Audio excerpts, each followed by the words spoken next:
आगरा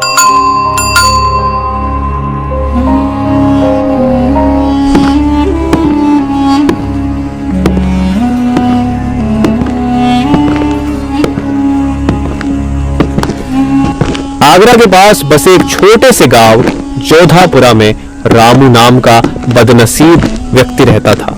रामू के परिवार में उसके बूढ़ी मां थी जो हमेशा बीमार रहती थी। रामू के बचपन में ही उसके पिता का स्वर्गवास हो गया था। रामू की आर्थिक स्थिति बहुत खराब थी, वो बहुत गरीब था। रामू किसी तरह दूसरों के खेतों में काम कर अपना और अपनी बूढ़ी मां का पेट पालता था। रामू ने बचपन से बहुत परेशानियां देखी थी, परंतु उसने कभी अपने नसीब को नहीं कोसा था। रामू हमेशा सिर्फ एक ही चीज सोचता था कि आज उसका नसीब भले उसका साथ ना दे रहा हो, पर उसको भरोसा था कि अगर वो मेहनत करता रहेगा तो एक न एक दिन उसकी नसीब भी बदल जाएगा और उसकी तकदीर का दरवाजा भी खुल जाएगा। एक दिन इसी तरह रामू मोहनलाल सेठ जमींदार के खेत पर काम कर रहा था और मोहनलाल सेठ पास ही के पेड़ के नीचे बैठा हुआ था। रामू अपने काम में मस्त होता है, तभी रामू को मोहनलाल सेठ के रोने की आवाज आती है। मोहनलाल को रोता देख रामू फौरन उसके पास जाता है।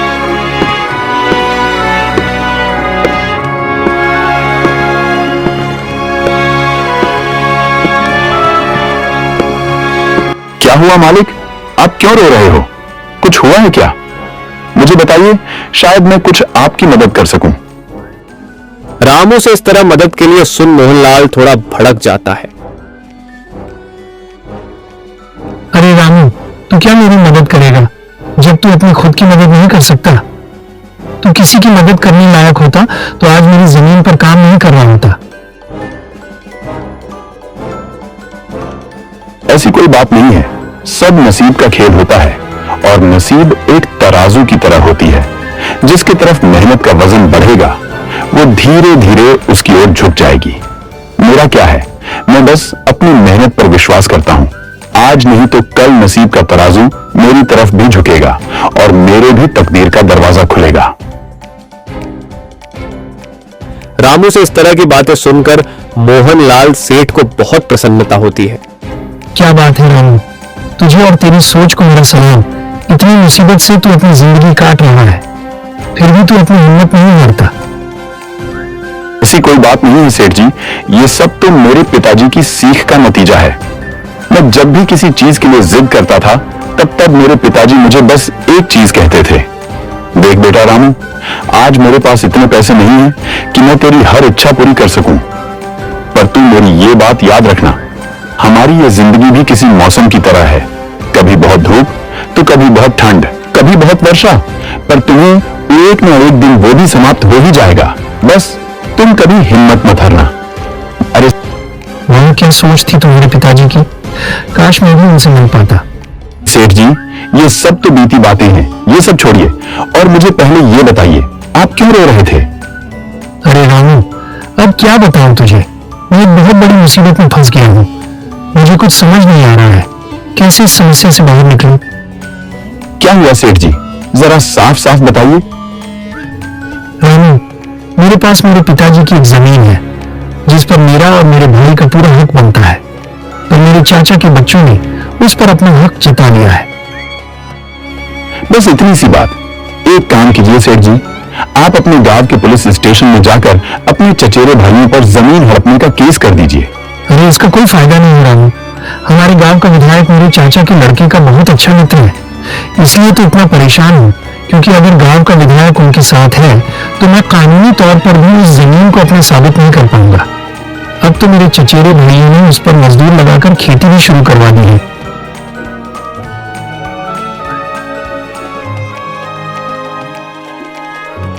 हाँ सेठ जी, आपकी ये बात तो सही है, और अगर आप कानूनी तौर पर जमीन को अपने नाम करने की सोचोगे तो शायद आपके पोते बड़े हो जाएं, पर केस चलता रहेगा। हाँ रामू, अब तू ही बता, मैं क्या करूं? वो जमीन मेरे पिताजी ने बहुत मेहनत करके ली थी। मैं किसी भी हाल में वो जमीन अपने नाम करके रहूंगा। अगर ऐसी बात है तो मेरे पास एक तरकीब है सेठ जी, जिससे आपके चचेरे भाई खुद ये जमीन आपके नाम करवा देंगे। क्या बोल रहा है रामू? जल्दी बता, मुझे भी ये तरकीब है। रामू ने अपनी पूरी तरकीब मोहनलाल को समझा दी। तरकीब सुनते ही मोहनलाल रामू से कहता है, क्या बात है रामू, क्या तरकीब निकाली है? तू तो बहुत समझदार है। अगर तेरी ये तरकीब काम आई और मुझे मेरी जमीन वापस मिल गई तो मैं ये वादा करता हूं, अभी जिस जमीन पर तू काम कर रहा है मैं ये तेरे नाम कर दूंगा। अरे इसकी कोई जरूरत नहीं है सेठ जी, आप तो मेरे अन्नदाता हो, आपके लिए इतना करना तो मेरा फर्ज है। ठीक है रामू, कल से ही अपनी इस तरकीब पर काम करना शुरू कर देना। जी सेठ जी, कल से ही मैं अपने काम पर लग जाऊंगा। दरअसल मोहनलाल सेठ रामू को प्यार से राजू बुलाता था और वह रामू से बहुत प्यार करता था। रामू भी अपनी मोहनलाल सेठ की बात बहुत मानता था। फिर क्या था, रामू फिर से अपने काम पर लग जाता है।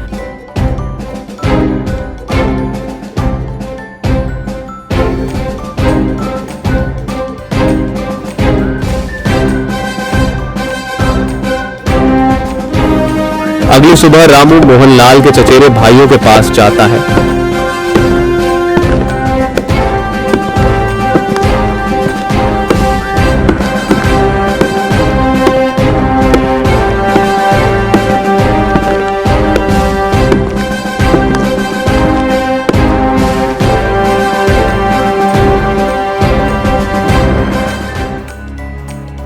नमस्कार सेठ जी, क्या मुझे आपके यहाँ कुछ काम मिल सकता है?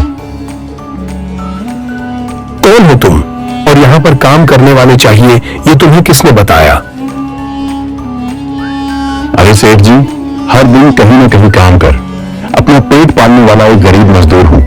कभी किसी के यहाँ खेती कर लेता हूँ तो कभी किसी के यहाँ मजदूर बनकर जो काम मिल जाए कर लेता हूँ। ये सब तो ठीक है, पर हमारे यहाँ कोई काम नहीं है। मैंने सुना है पूरे गांव के सबसे बड़े जमींदार आप लोग हैं, तो मुझे लगा कि मुझे यहाँ तो काम आराम से मिल जाएगा। बस नहीं भाई, हमारे पास कोई काम नहीं है, हमारे पास पहले से बहुत मजदूर है। इसका मतलब मोहनलाल सेठ सही कह रहे थे आप लोगों के बारे में। क्या कहा मोहनलाल ने हमारे बारे में? कुछ नहीं, बस ऐसे ही मेरे मुंह से निकल गया। चलो चलता हूं, आप लोगों के पास तो कोई काम नहीं है तो मैं यहां रुक के क्या करूं? अरे रुको भाई, इधर आओ जरा, एक काम है तुम्हारे लिए हमारे पास। अरे धन्यवाद सेठ जी, बोलिए क्या काम है?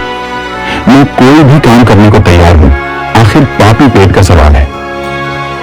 काम तो हम बता देंगे, पहले तुम ये बताओ मोहनलाल सेठ हमारे बारे में क्या बोल रहा था तुम्हें? आपके यहाँ आने से पहले मैं मोहनलाल सेठ के यहाँ काम करता था, परंतु वो एक नंबर के कंजूस और बदतमीज आदमी है। इतनी मेहनत करने पर भी सही मजूरी नहीं देते थे। इस बात पर कल मेरी उनसे बहस हो गई थी। फिर क्या हुआ? जब मेरी मोहनलाल सेठ से बहस हो रही थी तभी उन्होंने मुझे कहा कि उनसे ज्यादा मजूरी पूरे गांव में कोई नहीं देगा। तो मैंने भी गुस्से में बोल दिया कि गांव के सबसे बड़े जमींदार शंकर सेठ और बिरजू सेठ से ज्यादा मजूरी कोई नहीं देता। तभी तो उनके यहाँ हमेशा काम करने वालों की भीड़ लगी रहती है। सही कहा था ना मैंने सेठ जी? अरे हाँ भाई हाँ, आखिर हम गांव के सबसे बड़े जमींदार हैं, तो हमारा फर्ज बनता है हर मजदूर को उसके काम के हिसाब से सही सही मजदूरी मिले। वाह, क्या बात कही है आपने सेठ जी। मोहनलाल सेठ तो मेरे हिसाब से आपके इतना शायद कभी सोच ही ना पाए। चलिए सेठ जी, मुझे भी मेरा काम बता दीजिए तो मैं भी काम पर लग जाऊं। शंकर और बिरजू दोनों ही रामू की चिकनी चुपड़ी बातों में आ जाते हैं और उसे अपने यहाँ खेतों में काम करने का काम दे देते हैं। शंकर के कहते ही रामू उनके खेतों में काम करना शुरू भी कर देता है। इसी तरह कुछ दिनों तक रामू किशन और रमेश के खेतों पर काम करता है। रामू बाकी मजदूरों से ज्यादा काम करता था। वो समय से पहले आ जाता और काम पर लग जाता और सब लोगों के जाने के बाद ही जाता। रामू को इतनी मेहनत करते देख शंकर और बिरजू आपस में बात करते हैं।